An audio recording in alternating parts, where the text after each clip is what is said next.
মরহুম আল্লামা শাহ আহমেদ শফি রহমতুল্লাহ আলাইহি যতদিন পর্যন্ত উনি কোরআন হাদিস পড়েছিলেন কোন শত্রু বাংলাদেশে ওনার ছিল না।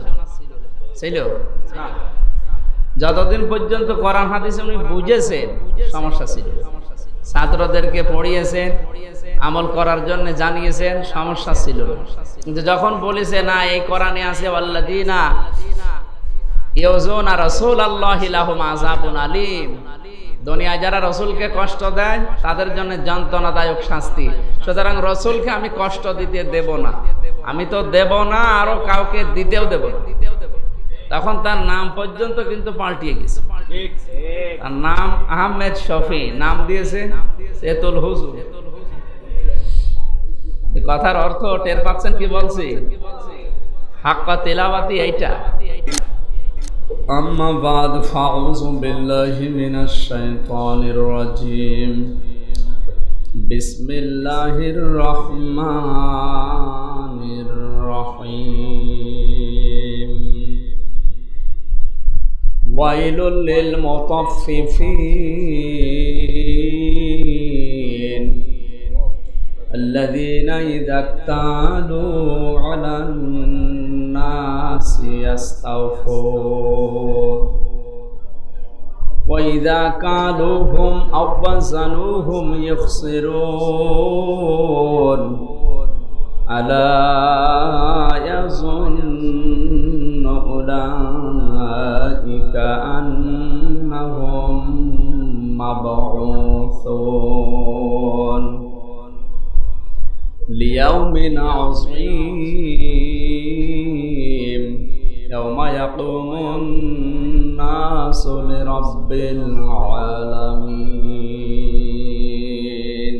اللهم صل على سيدنا مولانا محمد الحمد لله ঢাকা জেলার আশুলিয়া থানা ইয়াপো জামে মসজিদ কর্তৃক আয়োজিত তাফসিরুল কোরআন মাহফিলের সম্মানিত উপস্থিতি, মহান রব্বুল ইজ্জাত ওয়াল জালালের দরগাহে শুকরিয়া জানাচ্ছি যিনি আমাদের এই করোনার মহা প্রাদুর্ভাবের ভেতরে সুস্থ রাখলেন, এখনো পর্যন্ত আজরাইল পাঠান। আজকের এই দিনে কত মানুষ বিদায় নিয়েছে, তাদের মতো আমি আপনি হয়ে যেতে পারতাম, এখনো পর্যন্ত যিনি হায়াতে বাঁচিয়ে রাখলেন, খুশি হয়ে বলছে আলহামদুলিল্লাহ। মুমিন যারা দাবি করবে মানুষগুলোর কাছে বেঁচে থাকা মরে যাওয়া দুইটার সমান, আর মুমিনের কাছে অন্তত দুনিয়ার জীবন ছেড়ে যাওয়া এটা আকাঙ্ক্ষা। সবসময় সে আকাঙ্ক্ষা করবে কখন আমার মালিকের সাথে আমার সাক্ষাৎ হবে। আল্লাযীনা আমানু আশাদ্দু হুব্বান লিল্লাহ, এই পৃথিবীতে যাদের ঈমান আছে তাদের কাছে সবচেয়ে প্রিয় হচ্ছে আল্লাহ।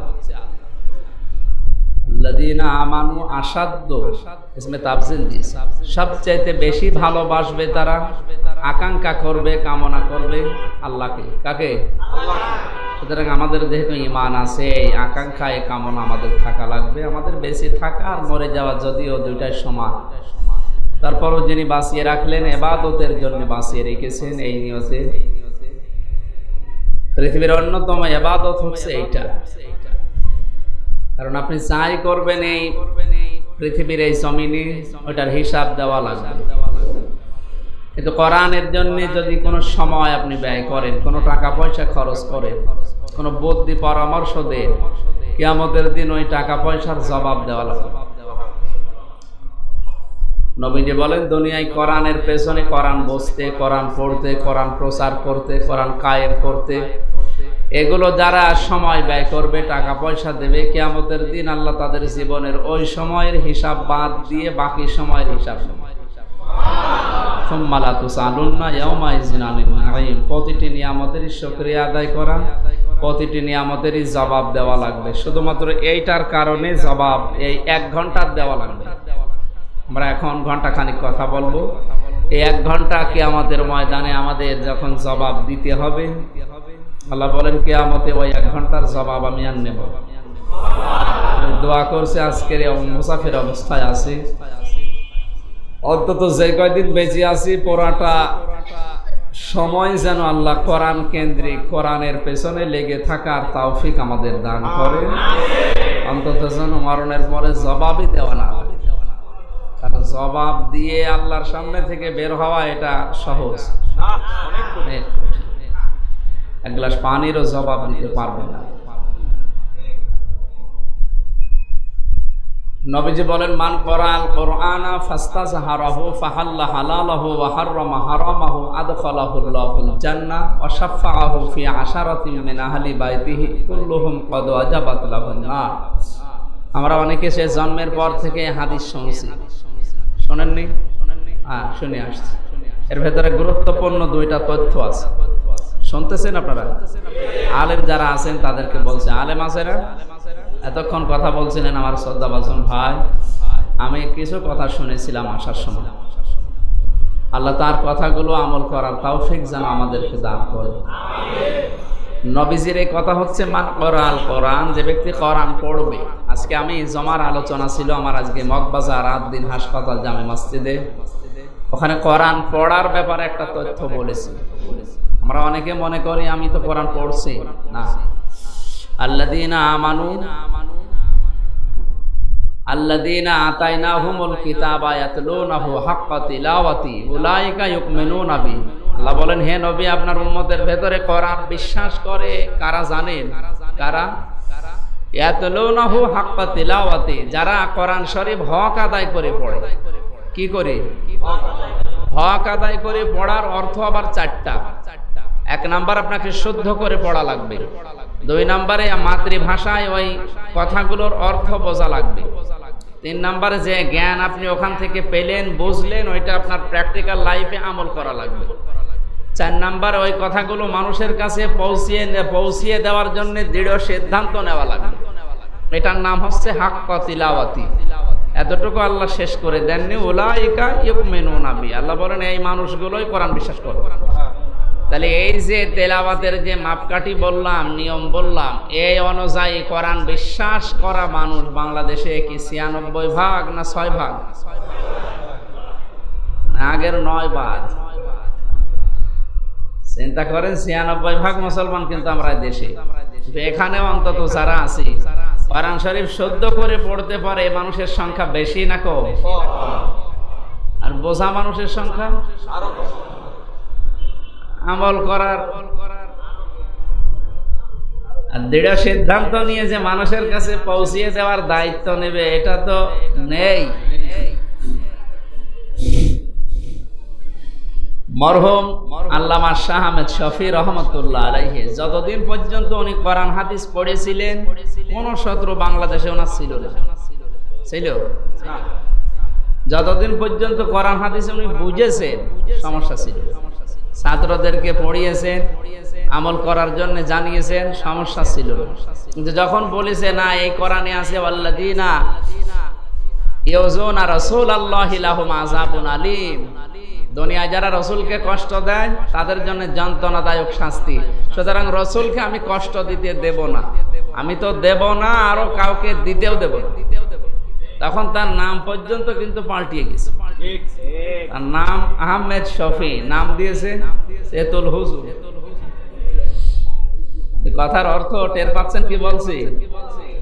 হাক্কা তিলাওয়াতি এইটা। মনে করছে শায়েখ আহমেদ বিন ইউসুফ কি সুন্দর করে তেলাওয়াত করছে, এইটাই আসল। উনি বোঝেও, এমনকি মধুর কণ্ঠে কোরআন পড়ার পরে বুঝতেছে, বোঝার পড়ার পরে নিজে যতটুকু পারে আমল করে। আহমেদ বিন ইউসুফের অন্তত বাংলাদেশে কোনো শত্রু নেই। উনি যখন বলবে না, আমি যে কথাগুলো বললাম এই কথাগুলো আমি একা না, এই দেশের মানুষকে আমি মানাতে চাই, তখন ওনারে এইভাবে ওপেন কথা, এই যে তেলাওয়াত মধুর সুরে করতে দেবে নাকি? ইমাম আবু হানিফা রহমতুল্লাহ আলাইহি এই একই কারণে তিনি ৮ বছর জেলে ছিলেন। আহমেদ বিন ইউসুফ, হযরত ইমাম আহমেদ বিন হাম্বল রহমতুল্লাহ আলাইহি, তিনি ইমাম মালিক, তিনি ৪২ দিন পর্যন্ত রিমান্ডে ছিলেন। তার হাত পর্যন্ত ছুড়ে গিয়েছিল, এত কষ্ট তিনি দুনিয়ায় পেয়েছিলেন। তাহলে আমি বোঝাতে চাচ্ছিলাম, মান করাল কোরআন, যে ব্যক্তি কোরআন পড়বে, কোরআন পড়ার ব্যাখ্যা কয়টা বললাম? আরো জোরে বলে। তাহলে এই 4টা ব্যাখ্যা যারা মেনে নেবে এরাই কোরআন বিশ্বাস করে। আপনাকে যদি বলেন যে আমি কোরআন বিশ্বাস করি, 1 নম্বরে শুদ্ধ করে পড়া চেষ্টা চালাতে হবে, 2 নম্বরে ওটা বুঝতে হবে। যারা আজ কথা তোলে যে কোরআন শরীফ বোঝা আমাদের কাজ না, আলেমদের কাজ, তাহলে হাক্কা তিলাওয়াতি হচ্ছে না। 3 নম্বরে এটা যতটুকু পড়বেন অতটুকু আমল করা দরকার। হযরত ওমর রাদিয়াল্লাহু তাআলা আনহু সূরা নাস মুখস্থ করতে প্রায় তার 6 মাস পর্যন্ত সময় লেগেছিল। আমরা মনে করছি সূরা নাস মাত্র 3 লাইন, এটা আবার 6 মাস লাগে নাকি? এত তো 2 মিনিটই হয়ে যায়। তো ওনাদের পড়া তো আর এইভাবে না। উনি যখন বলতেন কুল আউযু বিরাব্বিন নাস, হে নবী আপনি বলুন আমি মানুষের মালিক। কাদের? রব মানে কি? রব মানে আল্লাহ না, রব মানে মালিক, রব মানে আইনদাতা। তিনি যখন দেখতেন যে হ্যাঁ আমি আমার জীবনে আমার পরিবারের সমাজে আল্লাহর আইন আমি মানি এবং মানুষকে মানাতে পারি, তখন পরবর্তী আয়াত মুখস্থ করতেন। এই জন্যে তো তার হাফেজ হতে দেরি হয়েছে। আর আমাদের 6 মাস লাগে, কারণ ও তো ঝড়ের মতো মুখস্থই করে যাচ্ছে। ও আমল থাকে থাক, যায় যাক। হাক্কা তেলাওয়াতি কি হচ্ছে? আমাদের হচ্ছে না। যদি না হয় তাহলে কোরআন আমরা মুখে বললেও অন্তত বিশ্বাস করি না। আমা ইয়াকফুর বিহি ফাউলাইকা হুমুল খাসিরুন। এভাবে যারা করে না, আল্লাহ বলেন এরা কোরআন বিশ্বাসও করে না আর এরা ক্ষতিগ্রস্ত। জোরে বলেন নাউযুবিল্লাহ। এই জন্য নবীর এই কথার অর্থ আপনাকে বুঝতে হবে। যে ব্যক্তি কোরআন পড়বে ফাস্তাজাহারাহু, এজাহার শব্দের শাব্দিক অর্থ কি? প্রকাশ করা। এজাহার মানে কথা শুনতেছেন তো? ফাস্তাজাহারাহু শব্দের শাব্দিক অর্থ হচ্ছে প্রকাশ করা, প্রতিষ্ঠিত করা, কায়েম করা, দাঁড় করানো। 99টা অর্থ আছে এই শব্দে। যে ব্যক্তি কোরআন পড়বে তার মানে ওই যে 4টা নিয়ম বললাম এইভাবেই। এরপরে ফাস্তাজাহারাহু, এই কোরআনকে দুনিয়ায় কায়েম করার জন্য চেষ্টা করবে। ফাহাল্লা হালালাহু ওয়া হারামা হারামাহু, এর হালালকে হালাল জানবে আর হারামকে হারাম জেনে ছেড়ে দেবে। আদখালাহুল্লাহুল জান্নাহ, আল্লাহ তাকে জান্নাতে দিয়ে দিয়েছে না দেবে? না, আদখালাহুল্লাহুল জান্নাহ, আল্লাহ তাকে জান্নাতে দেবে না দিয়েছে? এই আপনি কি মাওলানা? শব্দ খুব গুরুত্বপূর্ণ। নবীজির প্রত্যেকটা শব্দ গবেষণামূলক। আমাদের সিলেবাস ভুক্ত আলেম যারা আমরা, বিশেষ করে দাওরা পাস, কামেল পাস, এমনি অনার্স মাস্টার্স করা হবে না এভাবে। আমাদের যে সিলেবাস গুলো আপনি তাকিয়ে দেখবেন, এর ভেতরে কোরআনের আসল বস্তুগুলো, হাদিসের আসল বস্তুগুলো নেই। ঢাকা এবং কলকাতা আলিয়া 77 বছর 26 জন খ্রিস্টান প্রিন্সিপাল ওই সময় দায়িত্ব পালন করেছে। 77 বছর 26 জন খ্রিস্টান সব। আপনি এখন ঢাকা আলিয়া মাদ্রাসায় যাবেন, দেখবেন প্রিন্সিপালের পেছনে চার্ট টাঙানো আছে। যতগুলো প্রিন্সিপালের নাম, উপর থেকে 26 জন পুরা সব খ্রিস্টান। একটা প্রতিষ্ঠানের প্রধান যিনি থাকে, উনি যা করবে বাকি স্টাফরা তাই মেনে নিতে বাধ্য না? এই 77 বছরে 26 জন পুরা যারা দায়িত্ব পালন করেছে, মেন দায়িত্ব, ওরা অবশ্যই তাদের ধর্মীয় যে সমস্ত নিয়ম নীতি আছে এরা এগুলোই পড়ানোর চেষ্টা চালাবে। আপনাদের কি মনে হয় বলে? এটা মনে হচ্ছে না? এই জন্যই তো আমাদের যে সিলেবাস ভুক্ত আলেম আমরা যারা, বিশেষ করে দাওরা পাস করি, কামেল পাস করি, অনার্স মাস্টার্স করে আসি, সবাই তো ওই সিলেবাস ওইগুলোই শেষ। ওখান থেকে একটা বিষয় গবেষণা করি যে বের করা লাগে, সেই যোগ্যতা আমাদের নেই, আমরা হারিয়ে ফেলেছি, কারণ আমাদের তো ওইভাবে পড়ায় না। ফাস্তাজাহারাহুর ব্যাখ্যা এখানে যারা আলেম আছে জিজ্ঞাসা করেন তো। ফাস্তাজাহারাহু মানে যে কোরআন কায়েম করা, এই শব্দটা অনেকে জানেই না। এরপরে আদখালাহুল্লাহুল জান্নাহ, আল্লাহ তাকে জান্নাত দেবে না, তাকে জান্নাতে দিয়ে দিয়েছে। এখন আমার প্রশ্ন, মানুষ মারা যাবে, তাকে কবরে দেবে, কবরে অনন্তকাল থাকছে, কিয়ামতের যখন সিংহায় ফৎকার দেওয়া হবে, আল্লাহর দরবারে উঠবে, বিচার আচার হয়ে যাবে, এরপরে তো জান্নাত জাহান্নামের প্রশ্ন নাকি? বলেন না কেন? তাহলে নবীজির এই হাদিস তো এই শব্দগুলো মিথ্যা। কেন নবীজি বললেন যে ব্যক্তি কোরআন পড়বে আর কোরআন কায়েমের আন্দোলন করবে, কোরআন প্রতিষ্ঠা করার চেষ্টা চালাবে, এর হালালকে হালাল হারামকে হারাম জানবে, আল্লাহ তাকে জান্নাতে দিয়ে দিয়েছে বলার দরকার কি? তার মানে এই কথাগুলো আসলে আপনি ওখানেই বসেন, ওখানে বসেন, লাগবে না, ওখানে বসেন বসেন বসেন বসেন। তার কেটে গেলে আমি আবার তুলতে পারি, মানে আমার মেধাও অত ভালো না তো। তাহলে কি বলছিলাম বলেন তো? আল্লাহ তাকে জান্নাতে দিয়ে দিয়েছে। তাহলে এই প্রথম যে শব্দগুলো নবীজি বললেন এগুলো আমল না করেই কি জান্নাতে দিয়ে দিয়েছে? এগুলো আমল আগে করা লাগবে। এরপরের শব্দটা তো আরো মারাত্মক, আশাফাহু ফি আশারাতিন মিন আহলি বাইতিহি কুল্লুহুম ক্বাদ ওয়াজাবাত লাহুন নার। আল্লাহর নবী বলেন তাকে সুপারিশ করার ক্ষমতা আল্লাহ দান করবেন তার বংশের ভেতর থেকে পরিবারস্থ লোকদের এমন 10 জন ব্যক্তির ব্যাপারে যাদেরকে আল্লাহ জাহান্নামে দেবেন বলে সিদ্ধান্ত নিয়ে ফেলেছে। অজাবাত আবশ্যক, অজাবাত মানে তার মানে তাদের জাহান্নামে দেবে সিদ্ধান্ত হয়ে গেছে না জাহান্নামে দিয়েছে?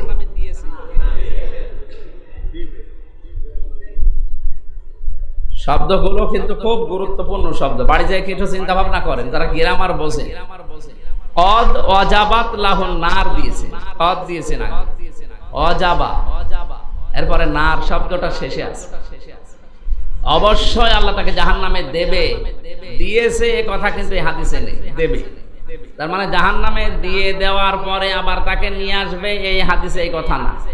তার মানে জাহান্নামে তাদেরকে দেবে কিন্তু এখনো দেয়নি। এইরকম মানুষ যারা জাহান্নামে যাবে বলে রেডি হচ্ছে, এইরকম 10 জনের ব্যাপারে আল্লাহ সুপারিশ কবুল করবে না জাহান্নামে চলে গেছে এরপরে ওখান থেকে বের করে নিয়ে এসে সুপারিশ করাবে? ধ্রুমজাল আছে বাংলাদেশে এই আয়াত এবং এই হাদিস নিয়ে। আমরা যেহেতু ওই বিষয় আজকের আলোচনা না, আমার আজকের আলোচনার বিষয় হচ্ছে ওজন। কি বললাম? ওজন নিয়েও মারাত্মক সমস্যা। আমরা ওজনটা অন্তত ক্লিয়ার করার চেষ্টা করবো। আধা ঘন্টা 45 মিনিটে থাকবেন তো ইনশাল্লাহ? সব বাদ দিয়ে দিলাম, ওটা যেহেতু এখনো গবেষণা চলছে, ঝামেলা আছে। আপনাদের যাদের মাথা আরো মোটা মোটা মাথা আছে, চিন্তা ভাবনা করবেন, আরো তথ্য পাবেন ইনশাআল্লাহ। সূরা মুতাফফিফিন পড়েছি। মুতাফফিফিন শব্দের শাব্দিক অর্থ হচ্ছে ঠকবাজ। এটা তো আর বাংলাদেশের নেই। ঠকবাজ কি, কত প্রকার, কারা, কেন ঠকবাজ, এগুলোর পরিচয় আজকে আমরা কোরআন থেকে জানবো ইনশাআল্লাহ। 83 নম্বর সূরা কোরআনে। মুতাফফিফিন কত নম্বর সূরা? মক্কায় নাজিল হয়েছে, 36টা আয়াত আছে, একটা রুকু আছে। আল্লাহ পাক বলেন ওয়াইলুল লিল মুতাফফিফিন, সর্বনাশ, ধ্বংস, নিঃশেষ হয়ে যাক তাদের জন্য আক্ষেপ। কোন মানুষগুলো? যারা মুতাফফিফিন, যারা ঠকবাজ। এই আয়াতটা এতদিন পর্যন্ত আমি যতদিন পড়েছিলাম সে হাফেজ হওয়ার পর থেকে চিন্তা করতাম মুতাফফিফিন মানে যারা ওজনে কম বেশি করে, মানুষকে সাথে প্রতারণা করে, ঠকবাজি করে, এরাই। এখন গবেষণা করে দেখছে না, এর ভেতরে আমিও পর্যন্ত আছি, যদিও আমি দোকানদার না। কেন আছি আপনি মিলাবেন, আপনি আছেন কেন আমি জানি না। দেখবেন তো আল্লাযীনা ইযা তালু আলান নাসি ইস্তাউফুন, ওই মানুষগুলোই ঠকবাজ, ওদের জন্য ধ্বংস। এই ধ্বংস কামনা করছে কে? শব্দটা কত গুরুত্বপূর্ণ দেখেছে? আমির হামজা না, আল্লাহ নিজে ধ্বংস কামনা করছে। ওয়াইলুন শব্দের শাব্দিক অর্থ হচ্ছে, অয়েল মানে তেল নাকি? বলছে জি। অয়েল মানে কি তেল ইংরেজিতে, আর এখানে অয়েল মানে জাহান্নামের একটা স্থান যেটার গভীরতা এত বেশি। বিশ্বনবী জানিয়েছেন কেউ যদি অয়েল নামক দোজক, যেটা এর উপর থেকে একটা পাথর ফেলে দেয়, ৭০,০০০ বছর লাগবে শুধু নিম্ন দেশে যেতে। এখানেও একটা চিন্তার কথা আছে। নবীজি কি তুলার কথা বললেন না পাথরে? আপনি আপনি 50 তলা বিল্ডিং এর উপর থেকে যদি একটা তোলা ফেলে দেন, এক খণ্ড তোলা আর এক খণ্ড পাথর, মাটিতে আগে পড়বে কোনটা? পাথর। কেন? কারণ এর ওজন বেশি। তোলাও পড়বে কিন্তু সময় লাগবে হয়তো 2 মাস, আর পাথর পড়তে সময় লাগবে মাত্র 30 সেকেন্ডও না। চিন্তা করেন পাথরের কথা কেন বললেন? কারণ ভার আছে, ওর ওজন আছে। মানুষকে একটা তোলা ফেললে 2 মাস লাগতো, আর পাথর ফেললে মাত্র 30 সেকেন্ড লাগে। একটা পাথর ভার আছে, এই যদি তলদেশে যেতে 70,000 বছর লাগে, মানুষ ফেলে দিলে কত সময় লাগবে আপনি বলেন? এর নাম জাহান অয়েল নামক দোষ। শুধুমাত্র যখন ওয়াজ করা হয় ওয়াইলুল লিল মুশরিক, যে মুশরিকদের জন্য অয়েল নামক দোজখ, ধ্বংস, এদের জন্য আক্ষেপ, আফসোস, সর্বনাশ, তখন চিন্তা করে যে মুশরিক যারা পূজা করে ও অসুবিধা নেই, করুক। আর এতদিন পড়েছিলাম ওয়াইলুল লিল মুতাফফিফিন, ধ্বংস হয়ে যাক, অয়েল নামক দোজখে যাবে তারা যারা ওজনে কম বেশি করে। মনে করতাম এই দোকানদাররা মরে মরুক, আমার অসুবিধা নেই। এখন দেখছি না, এই তো পরের আয়াতে তো জবাব আছে, যারা নেওয়ার সময় বেশি নেয় আর দেওয়ার সময় কম দেয়। এই নেওয়া আর দেওয়া এটা শুধু দাড়ি পাল্লাই এই ওজন না, এই ওজন আপনার বিবেকের ওজন। এই যে শিক্ষক যারা প্রাইমারি স্কুল থেকে শুরু করে, মাদ্রাসা থেকে শুরু করে একেবারে বিশ্ববিদ্যালয় পর্যন্ত যারা শিক্ষক, এরা কিন্তু শিক্ষক একবারেই হয় না। আগে পড়া লাগে না? বলেন না কেন? আগে তাদেরকে পড়া লাগে। এই অনার্স মাস্টার্স যারা করে, ডক্টরেট করে, কমপক্ষে 20-22 বছর একাধারে পড়তে হয়। এই যে 20-22 বছর একাধারে বিভিন্ন জায়গা থেকে জ্ঞান নিয়েছে, পেয়েছে, নেওয়ার সময় কিন্তু কম নেয়নি। কেউ জ্ঞান আহরণ করার সময় কম নেয়? যেখান থেকে যা পায় চেষ্টা করে, কষ্ট করে হলেও নেয়। কিন্তু আমরা দেখি আর শিক্ষকদের অবস্থা, দেওয়ার সময় কিন্তু এভাবে আর দেয় না, ক্লাসে ওইভাবে আর পড়ায় না, ওইভাবে জ্ঞান দেয়ও না, রেখে দেয় প্রাইভেট পড়াবে অথবা কোচিং করাবে। না এরকম শিক্ষক দেশে নেই? তাহলে ওয়াইলুল লিল মুতাফফিফিন মানে কি শুধু দোকানদার আর ব্যবসায়ী? শিক্ষকরা পড়ে যাচ্ছে না? এখানে শিক্ষকও হয়তো আছে, খালি প্রাইভেট পড়াবে, কোচিং করাবে বলে রেখে দেয়, ক্লাসে ওইভাবে দেয় না। নেওয়ার সময় কিন্তু ঠিকই নিয়েছে, কিন্তু দেওয়ার সময় যারা দেয় না, এই শিক্ষকদের জন্য ধ্বংস কামনা করছে সরাসরি কে? আল্লাহ। আপনি টের পাচ্ছেন কি বলছি? কালকে যে কত মানুষ আমার পেছনে লাগবে, যে এ কি বলে গো, এ তো জানতাম না যে আমরাও এর ভেতরে আছি। এবার আসেন বক্তা, ইমাম, খতিব, এরাও তো অন্তত 7 দিন একাধারে গবেষণা করে পরিবার, সমাজ এবং রাষ্ট্রের অবস্থা নিয়ে। 7 দিন গবেষণা করার পরে যে এই বিষয়টা সমসাময়িক দরকার, ওইটা তারা জমার দিন তুলে ধরবে। এটা হচ্ছে ইমামের আর খতিবের দায়িত্ব। আর মুসল্লিদের দায়িত্ব ওই কথাগুলো সমাজে, দেশে বাস্তবায়ন করা, নাকি?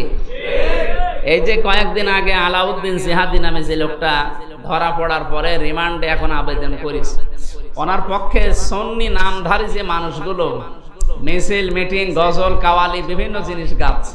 এমনকি আজকে দেখলাম অন্তত সুন্নি কিছু ভক্ত, নারী আর পুরুষ, ওনার মুক্তির জন্য ড্যান্সের আয়োজন করেছে।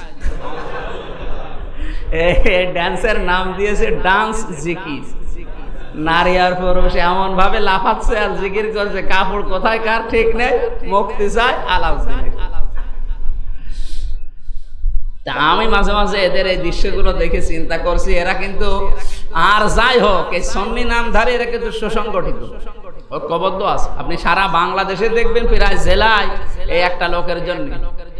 কিন্তু লক্ষণীয় বিষয়, এরা কিন্তু এখনো পর্যন্ত সরকারের বিরুদ্ধে যায় এরকম একটা কথাও বলেন, দেখবেন।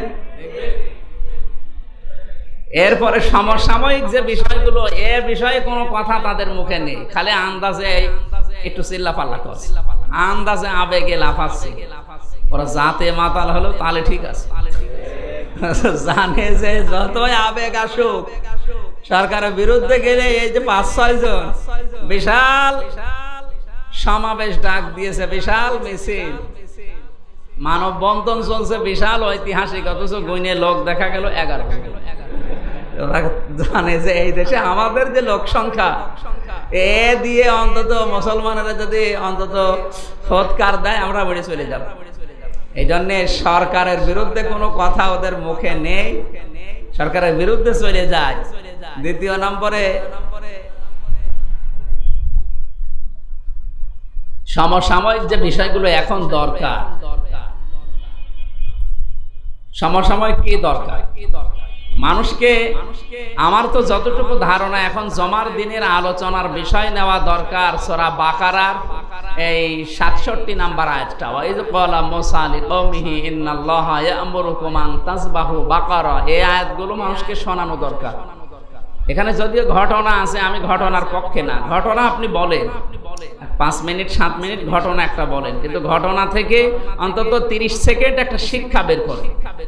হযরত মূসা আলাইহিস সালামের এই ঘটনায় আল্লাহ শিক্ষা দিতে চেয়েছিলেন, ওই যে গরু জবাই করার পরে গোশতটা বা মাংসটা যদি ওই লাশের সাথে লাগাতে পারো তাহলে জিন্দা হয়ে বলে দেবে যে তাকে কে হত্যা করেছে। এই ঘটনা অনেকে জানেন না, অনেকে জানেন। আমি ঘটনা বলার পক্ষে না, আমি শুধু শিক্ষাটা বের করতে চাই।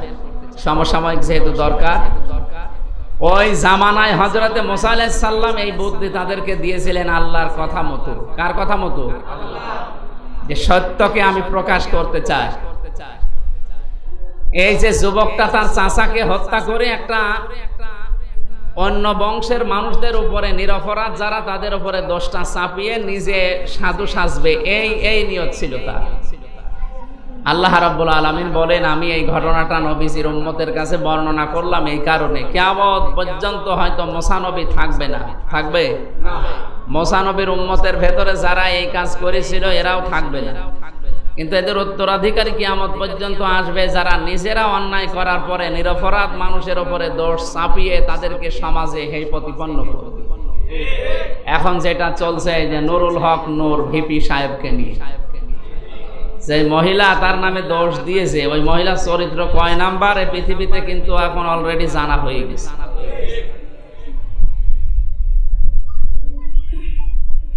ভালো মানুষের উপরে দোষ চাপিয়ে তাকে কালার করার চেষ্টা করলে আল্লাহ যে প্রকাশ করে দেয়, এটা ওই মূসা নবীর জামানায় শুধু ছিল না, এখনো এটা আছে আর কিয়ামত পর্যন্ত এই আয়াত থাকবে।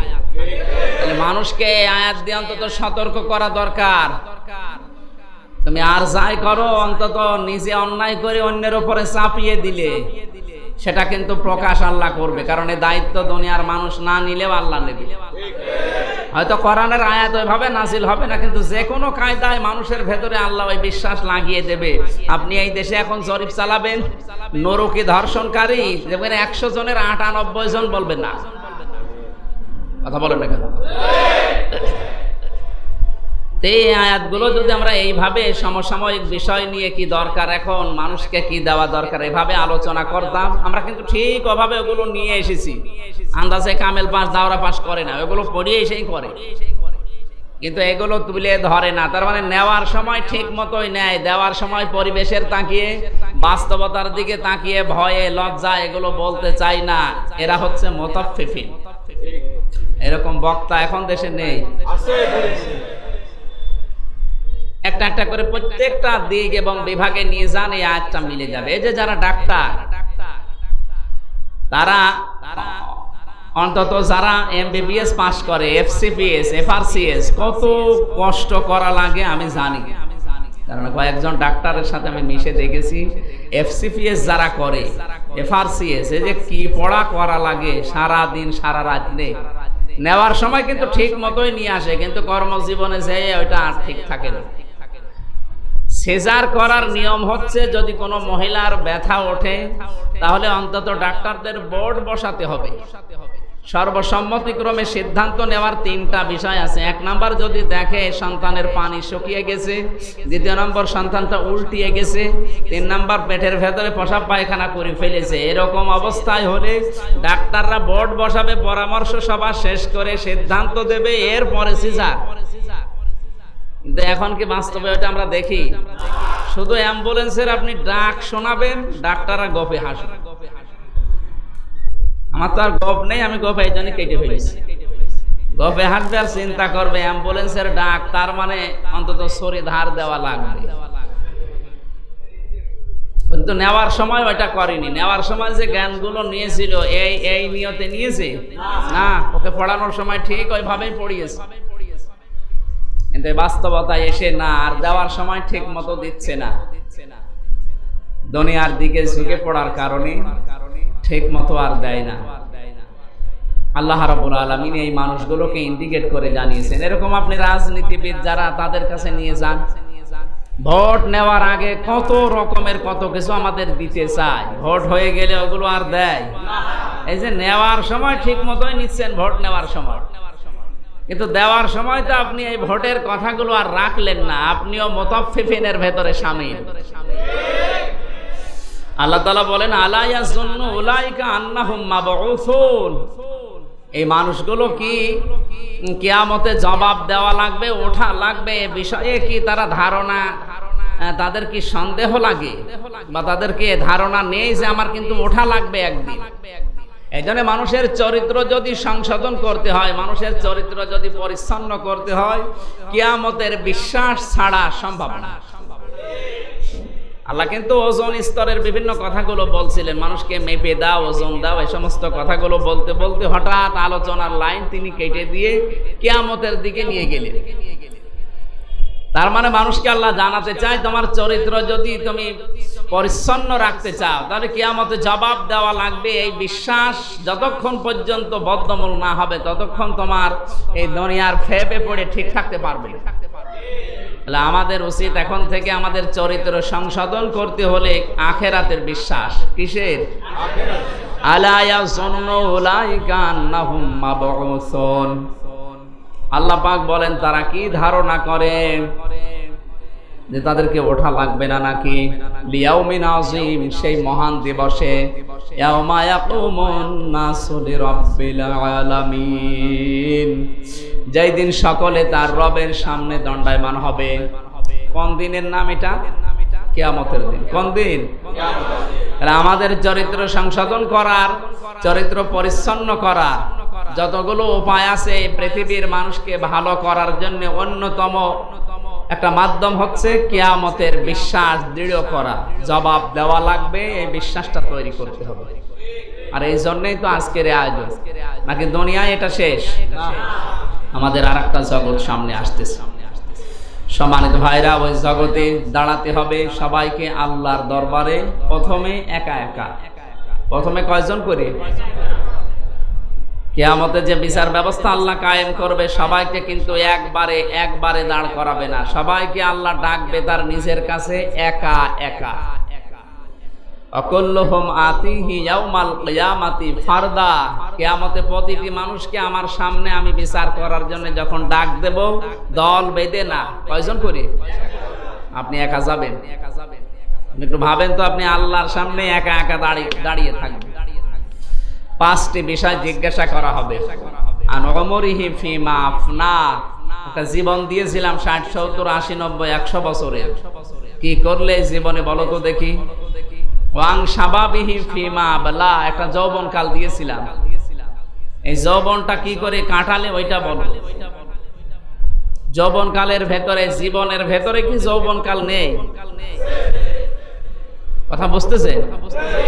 এই 70, 80, 90 বছরের ভেতরে কিন্তু যৌবনকাল আছে। আলাদা করে আং শাবাবিহি ফিমা আবলা বলার দরকার কি?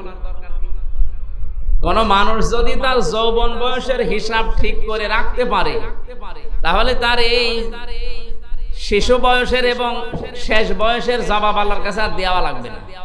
কিন্তু যৌবন কালটাই যদি আপনি ধ্বংস করে ফেলেন, ওই 2 কালের হিসাবও আপনি ঠিক করতে পারবেন না। এই জন্য যৌবন কালটা খুব গুরুত্বপূর্ণ। আমাদের বিশেষ করে এখন আকাশ সংস্কৃতি দিয়ে যুবক এবং যুবতীদের ধ্বংস করার যে পায়তারা চলছে, এই অবস্থায় টিকে থাকা বদরের ময়দানে টিকে থাকার মতো। চিন্তা করে দেখেন, বদরের ময়দানে যে টিকে ছিল সাহাবীরা, যে ঈমান নিয়ে, আমাদের মনে হয় এখন যে সংস্কৃতি চলছে যুবক যুবতীদের চরিত্র ধ্বংস করার জন্য, আকাশ সংস্কৃতির নামে যেগুলো আসছে, এ থেকে নিজের চরিত্র বাঁচিয়ে রাখা কত বড় কঠিন আপনি টের পাচ্ছেন? আপনি মুরব্বী মানুষ, আপনি কি টের পাচ্ছেন?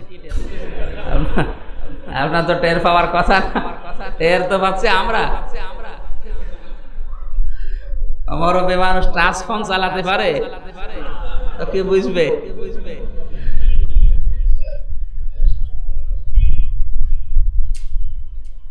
কঠিন অবস্থা। ভারত থেকে পিন আপ করা পত্রিকাগুলো, এরপরে সিরিয়ালগুলো, সিরিয়াল তো তাও একটু মার্জিত অবস্থায় আছে। আকাশ সংস্কৃতিতে যেভাবে শরীর, মন, দেহ, মানুষ চরিত্র ভাসিয়ে দিয়েছে, একে কি ধরে রাখা? ইউসুফ নবী যেভাবে জুলাইখাকে এই ঘরের ভেতরে দেখার পরে যৌবন ধরে রেখেছিলেন, সেরকম কঠিন হয়ে দাঁড়ায়নি? ওইরকম কঠিন হয়ে দাঁড়িয়েছে। সেখানে তো একজন ছিল, খালি জুলাইখা একজন, আর এখন হাজার হাজার জুলাইখা। সুতরাং এই অবস্থা আরো কঠিন চলছে। এই কঠিন মারাত্মক অবস্থায় যদি আপনি টিকে থাকতে পারেন, হ্যাঁ, কিয়ামতে অবশ্যই আপনাকে ইউসুফ নবীর সাথে আল্লাহ হাসরে দাঁড় করিয়ে দেবে। তো টিকে থাকা তো একেবারে সহজ, কত কঠিন যে মানুষগুলো এখন যৌবন পেয়েছে তারা টের পাচ্ছে। এই জন্যই তো যৌবন কালের ইবাদতটা আল্লাহর কাছে পছন্দ হয় বেশি। আমার একটা মেয়ে আছে, 8-9 মাস বয়স, ওর মাত্র 1-2টা দাঁত উঠেছে 9 মাসে। এখন আমি মাঝে মাঝে ওর দিকে যখন তাকায় দেখি হাসে। ওর হাসি দেখলে আগেই জমা দিতে মনে পড়ে, নাকি? কথা বলেন এখন। এই 9 মাস 10 মাস বয়সের এই ফারিহা জান্নাত হাসলে যে এসে চুমা খাইতে ইচ্ছা করবে বা কোলে তুলে নেবে। এই 9 মাসের সাথে 9-এর সাথে আর একটা 0 দিলে কি হয়? এই 90 বছরের দাদারও কিন্তু দাঁত ওই রকম 2-3টায় আছে। সে যদি হাসে, চুমা তো 3-4টে খাবেন, আপনার আরো বিরক্ত লাগবে। এই হাসি বন্ধ, হাসি হইল, দাঁত তো 2জনেরই নেই। ওই 9 মাসের ফারিহারও দাঁত নেই, ওই 90 বছরের দাদারও দাঁত নেই। একজন হাসলে কোলে তুলে নিয়ে চুমা দেয়, আর একজন দেখলে আরো কাছ থেকে দূরে সরে যায়। ওর হাসি ভালো লাগা তো দূরের কথা। যৌবন বয়সের ইবাদতটা আল্লাহর কাছে এই 9 মাসের ফারিহার হাসির। ফারিহা মানে হাসি। ফারিহা মানে কি? আপনি দেখেছেন 9-10 মাসের বাচ্চারা হাসলে কেমন সুন্দর লাগে, আর 90 বছর 100 বছরের বুড়ো মানুষ হাসলে, দাঁত নেই তো ভালো লাগে। যৌবন কালটা খুব গুরুত্বপূর্ণ। 3 নম্বরে বলবে সম্পদ কি করে অর্জন করলে বলো তো। 4 নম্বরে এই সম্পদ অর্জন করলে ঠিক, কিন্তু খরচ করলে কোন জায়গায়, এই জায়গাটার নাম বলো। আজ মানুষ সম্পদ উপায়ের জন্য এহেন কাজ নেই, করছে না। এই জন্যই আল্লাহ এই ওজন দেওয়া, দাড়ি পাল্লা, এগুলো কথা বলতে বলতে হঠাৎ করে মানুষের সেন্স ফিরিয়ে দিয়েছেন। এটা কিন্তু ঠিক রাখতে হলে কিয়ামতে জবাব দিতে হবে, এই বিশ্বাস আগে লাগবে, নাই তো তুমি ঠিক থাকতে পারবে। কত বড় কঠিন ময়দান বানাবো, এটা আমি আল্লাহ কোরআনে কারিমে বারবার তোমাদেরকে সতর্ক করেছি। ফাকাইফা তাত্তাকুনা ইন কাফারতুম ইয়াউমা ইয়াজআলুল ওয়ালদানা শিবা। আল্লাহ তাআলা বলেন, এমন সালসালা অবস্থা কিয়ামতে পয়দা করব, যুবক মানুষগুলো চিন্তায় বুড়ো হয়ে যাবে। মানুষের চুল পাকে বয়স হলে, অনেকে নাকি বলেন, চামড়াগুলো জড়িয়ে যায় বয়স হওয়ার পর। আর কি একটা অবস্থা আল্লাহ তৈরি করবে যে মানুষ চিন্তায় পড়ে যুবক মানুষও বৃদ্ধ হয়ে যাচ্ছে, এমন কঠিন অবস্থা আল্লাহ বানাবে। সবাই উলঙ্গ হয়ে আল্লাহর দরবারে হাজির হবে একটা একটা করে। এই জন্য কিয়ামতের এই বিশ্বাস ছাড়া মানুষের জীবন পরিচ্ছন্ন হওয়া সম্ভব না, এমনকি বাংলাদেশকে বাঁচানো সম্ভব না। যতই আপনি নতুন নতুন আইন তৈরি করেন না কেন, হবে না। মানুষের ভেতরে এই টেন্ডেন্সি গুলো ঢুকিয়ে দেন। 5 নম্বরে বলবে, তুমি যতটুকু জানতে তার উপরে কতটুকু মানতে, ওইটা বলো। তা আমার তো মনে হয় 5 নম্বর প্রশ্নে আমরা মুসলিম যারা ধরা খেয়ে যান। কারণ নামাজ পড়তে হয় এটা জানে নাকি, বলেন না কেন? এই যে জানার পরেও আপনি কতটুকু মানলেন, এটা কিন্তু কিয়ামতে জবাব দেওয়া লাগবে। দ্বিতীয় প্রশ্ন হচ্ছে, নামাজ পড়লে আপনি জান্নাত পাবেন, বিষয়টা এমন না। নামাজ পড়ার পরে নামাজের আনুষ্ঠানিকতা যেগুলো আছে, আল্লাহু আকবার বলার পর থেকে সালাম ফেরানো পর্যন্ত, এরপরে এর ভেতরে যে দোয়া দরুদগুলো তেলাওয়াতকৃত কথাগুলো আছে, এই কথাগুলো আপনার জীবনে আপনি মানেন কিনা, এর নাম নামাজ। এই জন্য যেখানেই সলাতের কথা সেখানে আকিম শব্দটা আছে, আকিমুস সালাহ, নামাজ পড়ো না কায়েম করো? কায়েম করা। পড়া আর কায়েম করা কিন্তু এক না। কায়েম করা মানে আপনি অনুষ্ঠান থেকে এবং পঠিত বিষয় থেকে দিতে চাওয়া শিক্ষাগুলো আপনি নিতে চান। মসজিদ যত সুন্দর হোক, মুসল্লি ভরপুর হয়ে যাচ্ছে, ইমামও সেরকম সুন্দর, তেলাওয়াতও এরকম সুন্দর, 5 বার আজান হচ্ছে ঠিক মতো, মসজিদে এসে মানুষ ঠিকভাবে জামাতবদ্ধ হয়ে নামাজও পড়ছে, কিন্তু এই অনুষ্ঠানগুলো যে শিক্ষা দিতে যায় এটা আমরা নিতে চাই না। আমাদের নামাজ পড়লে জান্নাত পাবো, এ কথা ঠিক না। আপনাকে তো আল্লাহ এই অনুষ্ঠানগুলো দিতে চেয়েছেন শিক্ষা নেওয়ার জন্য। তাছাড়া 5 বার কাজ বন্ধ করে এসে কাতারবদ্ধ হওয়ার দরকার কি? কাতারবদ্ধ হবে মানুষ, এই কাতারের গুরুত্ব যেন ভুলে না যায়। কাতারের গুরুত্ব কি? মানুষ যখন কাতারে দাঁড়ায় তখন সব দলের লোকই দাঁড়ায়। ওই জায়গায় কি কোনো কেউ কে বলে ওই আওয়ামী লীগ পেছনের কাতারে যা, ওই বিএনপি সামনের কাতারে যা, আমি জামাত আমি মাঝে থাকবো, এরকম বলে? কাতারে যখন দাঁড়িয়েছে সব যেমন এক মন হয়ে গেলেন, আপনার ওই মনটা পরিবারের সমাজে রাষ্ট্রে নিয়ে যাওয়া লাগবে।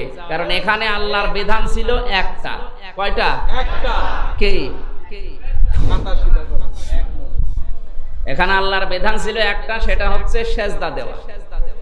আমরা আল্লাহকে একটা সেজদা দেব, এই কারণে কাতার সোজা করে দাঁড়িয়েছে। সব দলের লোকের মন মানসিকতা এখন সব এক। সব কি? এখানে আল্লাহর বিধান কয়টা? এইরকম বিধান আল্লাহর এখনো আছে 499টা। কারণ এই কোরআনে 500 বিধান আছে, আমরা এখানে পালন করার জন্য দাঁড়িয়েছিলাম কয়টা? এখনো কয়টা আছে?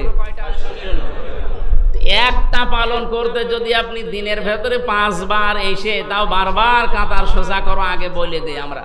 যদিও এই দেশে অভ্যাসটা নেই। আপনি সৌদি আরবে যাবেন, কাবা শরীফে একামত হয়ে যাওয়ার পরও 3 বার ইমাম সাহেব বলে কাতার সোজা করেন আগে। কাতার আগে সোজা করেন, এরপরে আল্লাহু আকবার বলেন। নবীজি জানিয়েছে যার দ্বারা কাতার বাঁকা হয়ে যাবে ওর অন্তরও আল্লাহ বাঁকা করে দেবে, ওর হেদায়েত পাবেন। মুসলমানদের এই কাতার আজকে না ঠিক থাকার কারণে তামাম দুনিয়ায় আমরা আজ মায়ের খাচ্ছি। অথচ ইহুদি মাত্র 1,30,00,000 তামাম দুনিয়া মিলে তারা মায়ের খায়, শুনেছেন? না, কোন ইহুদি মায়ের খাচ্ছে না।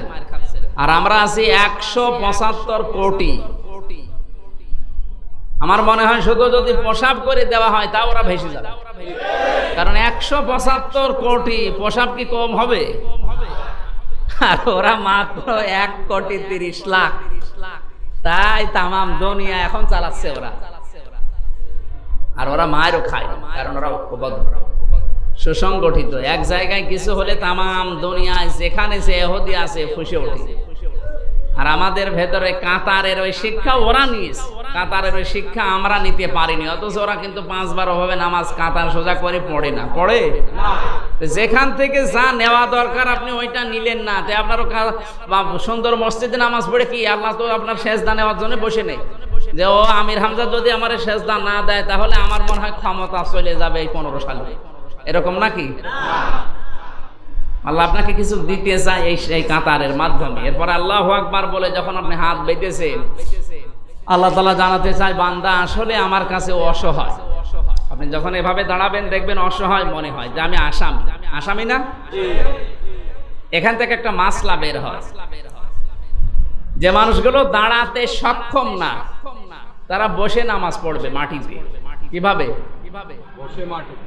মাটিতে বসারও যদি ক্ষমতা আপনার না থাকে তাহলে আপনি শুয়ে পড়ে ইশারা করবেন যে আমি এখন নামাজে সেজদা দিচ্ছি, রুকু করছি, সালাম ফিরাচ্ছি। এরপরও যদি আপনার সামর্থ্য না থাকে তাহলে আপনার নামাজ মাফ। নামাজ কি? কিন্তু এর আগে যে স্টেপগুলো বললাম, আপনি দাঁড়াতে পারেন না, ভালো কথা, বসে পড়বেন। কিভাবে? কিন্তু এই বসে পড়াকে এখন আমরা অনেকে চেয়ারে বসে পড়া ধরে নিয়েছি। চেয়ারে বসে বসে আপনি যদি নামাজ পড়েন দুইটা ক্ষতি হয়। এক নম্বরে চেয়ারে বসলে আপনার যে আমিত্ব ওটা কিন্তু যায় না। আল্লাহ তো চায় যে আপনি ছোট হবে, জিহুজুর করবে। এই কারণেই তো আপনি একেবারে মাটিতে নাক কপাল সব ঠেকিয়ে দিয়েছেন। তো চেয়ারে বসলে ওইটা দেওয়া যায় না। হ্যাঁ, এখন যদি বলেন আমার মাজায় ব্যথা, তাহলে আপনি বসে পড়ে, বসলেও যদি আপনার সমস্যা হয় শুয়ে পড়ে। চেয়ারে বসলে সমস্যা হয় দুইটা। এক নম্বরে যারা চেয়ারে নামাজ পড়ে তাদের দ্বারা কাঁতা আর বাঁকা হয়ে যায়, কমপক্ষে এক বিগত বা এক হাত সামনে দাঁড়ায় তারা। কথা বলছে না কেন? আর দ্বিতীয় নম্বর, যে ভাবটা আল্লাহ দেখতে চায় যে আপনি নত হবেন, ওইটা আপনার ভেতরে আসে না। চেয়ারে নামাজ পড়া এটা মানুষের নিজের সুবিধার জন্য বানিয়েছি, না পড়া যাবে না, বাদ দেন। আপনি যদি বসে দাঁড়িয়ে পড়তে না পারেন, সব কাজ তো করছেন দুনিয়ায় ঠিক ঠিক মতো, শুধু মসজিদে আসলে আপনার ব্যারামে ধরে। এই মসজিদে ওইসব নেই মনে হয়, কিন্তু আমাদের কুষ্টিয়া ৬ রাস্তার মোড়ের মসজিদে শুধু চেয়ারই, মানে সামনের ৩-৪ কাতার শুধু চেয়ার, আর ওদের জন্য বা চেয়ার রেখে দেওয়া লাগে। আর ইমাম সাহেব তো কিছু বলতেও পারে না, কারণ যে বসে আছে ও হয় সভাপতি না সেক্রেটারি। আর আমার তো আর ইমামতি যাওয়ার ভয় নেই, এই জন্য আমার সাহস বেশি, বলি যা হয় হবে। ওই যে ওয়াইলুল মুতাফফিফিনের ভেতরে এরকম ইমামরা পড়ে যাবে না? ওরা কিন্তু ঠিক মতোই কোরআন হাদিস থেকে এগুলো নিয়েছে, কিন্তু দেওয়ার সময় জনগণকে ডেলিভারি দিতে পারছে না। কিসের ভয়ে? শুধু চাকরির ভয়ে। এটা বললেই শেষ হয়ে যাবে না, কারণ উনি ওই মসজিদের ইমামতি ছেড়ে দিলে আরো ৮ জন ইমাম খাড়া হয়ে বসে আছে ইমামতি করবে।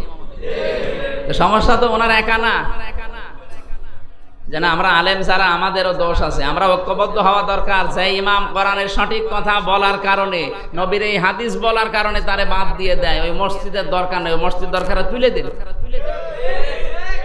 ওখানে যে গোলামতি করার চাইতে ভ্যান চালানো অনেক ভালো। ঠিক, শুধু একটু জোরে বলবেন মসজিদের ভেতরে, বাইরে যেন আবার বলেন না, সমস্যায় পড়বে। সম্মানিত মুসল্লিকরাম, হয়তো আপনাদের কষ্ট দিয়ে ফেললাম। আমি যেটা বোঝাতে চেয়েছিলাম, কিয়ামতে জবাব দেওয়া লাগবে, এই বিশ্বাস যতদিন পর্যন্ত আপনার ভেতরে বদ্ধমূল না হবে, আপনি নিজেকেও নিজে বাঁচাতে পারবেন না। কঠিন অবস্থা আল্লাহ বানাবে। দ্বিতীয় নম্বর, বিচার যখন একা একা ডাক দিয়ে এগুলো নিয়ামতের কথাগুলো স্মরণ করিয়ে দেবে। ৩ নম্বরে, দ্বিতীয় নম্বরে বিচারের স্টেপে আল্লাহ এবার আর একা ডাকবে না, এবার বিচার করতে ডাকবে আপনার নেতা সহ। আল্লাহ বলেন কিয়ামতে এবার আমি ডাক দেব তার নেতা সহ। কি সহ? আপনি দুনিয়ায় যার নেতৃত্ব মানতেন, যার আদর্শ মতো চলতেন, কিয়ামতে এবার তার সাথে আপনাকে আল্লাহ ডাকবে। ঢাকাবাসী, আপনি অবশ্যই বিবেকবান লোক, বলেন তো, আপনি যার আদর্শ মনে চলেন দুনিয়ায়, যার পেছনে থাকেন, যে লোকটার নেতৃত্ব মতো চলেন, কিয়ামতে যদি আল্লাহ ওই লোকটাকে আপনার সাথে ডাকে, তা আপনাকে আল্লাহ কি মাফ করবে আপনার মনে হয়? এখনই মসজিদের ভেতরে বসে বলছেন হবে না, তাহলে তো আপনি ধরা খাবেন। কারণ আপনি এমন মানুষের আদর্শ মানেন যে লোকটা গমসো। কি গমসরের নেতা নেই? যদিও আপনার কাছে রাজনীতি মনে হয়ে যাচ্ছে, আল্লাহর কসম এটা রাজনীতি না, আপনি ধরা খাবেন। আমি আগে থেকে প্রশ্নপত্র আউট করে দিলাম, আপনি কিন্তু ধরা খাচ্ছেন, আমি দেখতে পাচ্ছি।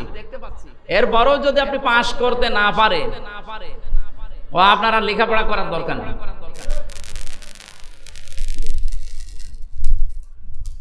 এই মুহূর্তে আপনার সিদ্ধান্ত আপনি পাল্টাবেন, আমি আশা করছি। যাদের নেতা ঠিক নেই, যাদের সামনে যারা নেতৃত্ব দেয়, যাদের চরিত্র ঠিক নেই,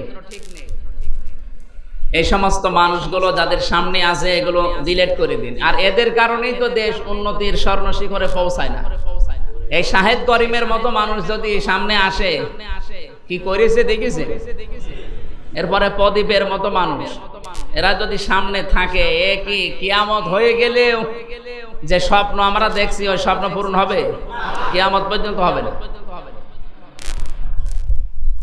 এই জন্য আমাদের উচিত হচ্ছে কিয়ামতে যেহেতু আল্লাহ ডাক দেবে আমার নেতার সাথে, আমি এমন কোন মানুষের পেছনে ঘরব না যারে দেখলে আল্লাহ আগেই রেগে যাবে, আমার পর্যন্ত আর আশা লাগবে না। এমন নেতার পেছনে ঘোরা লাগবে, এমন মানুষের কথা মানা লাগবে যাকে দেখলে অন্তত আল্লাহর আরো আনন্দ লাগে, আল্লাহর ভালো লাগে। 3 নাম্বার কিয়ামতে যখন মানুষকে আল্লাহ ডাকবে, এবার আর একা না, এবার আর নেতা সহ না, এবার সবাইকে জারাদিহি মুনতাশির দিয়েছেন কোরআনে। আল্লাহ বলেন প্রথম পঙ্গপালের মতো সব হাজির হবে, সব উলঙ্গ, কেউ কারো দিকে তাকানোর মতো সাহস পাবে না। ইয়াউমা ইয়াকুমুন নাস লিরাব্বিল আলামিন, মহাবিশ্বের পালনকর্তা মহান আল্লাহর সামনে সবাইকে দাঁড়াতে হবে, আমাকে সহ। প্রত্যেকটি মানুষ যেহেতু দাঁড়াবে, এই দাঁড়ানোর কথা বলার আগে আল্লাহ ওজনের কথাগুলো বললেন, মানুষের জীবনের ওজনগুলো যেন মানুষ ঠিক করে নেয়। বিশেষ করে দোকানদার, যারা শিক্ষক, যারা রাজনীতিবিদ, এরপরে যারা ডাক্তার, জীবনে যে যেখানে আছে ওই জায়গায় যেন সে সঠিকভাবে ওজনটা ঠিক করে নেয় যে আমার ওজন আসলে ঠিক আছে কিনা। ওয়াউফুল কাইলা ওয়াল মিজানা বিল কিসত লা নুকাল্লিফু নাফসান ইল্লা বুসআহা। যে যেখানে আছে আমাদের এই ওজনগুলো যদি আমরা ঠিক করে নিতে পারতাম, আল্লাহর কসমে বাংলাদেশ জান্নাত হয়ে যেত। আমাদের কম নেই কিছু, কিছু যদি না থাকে অন্য দেশের মতো সম্পদ, মানব সম্পদ আছে। মানব সম্পদ কিন্তু অনেক দামি সম্পদ। এই সম্পদগুলো শুধু ওজনটা ঠিক করে দেওয়া দরকার।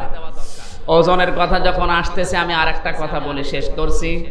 বাংলাদেশ সহ বিশ্বে প্রচলিত একটা ওজনের ধারণা আছে আমাদের ভেতরে, যে কিয়ামতের দিন আল্লাহ দাড়ি পাল্লা এভাবে আনবে, এই কোলে দেবে নেকি, এই কোলে দেবে বদি, ওজন দিয়ে দেখবে কোনটা ভারী হচ্ছে, যেটা ভারী হবে সেদিকে দিয়ে দেবে নাকি। ওজনের বিষয়টা আসলে এমন না।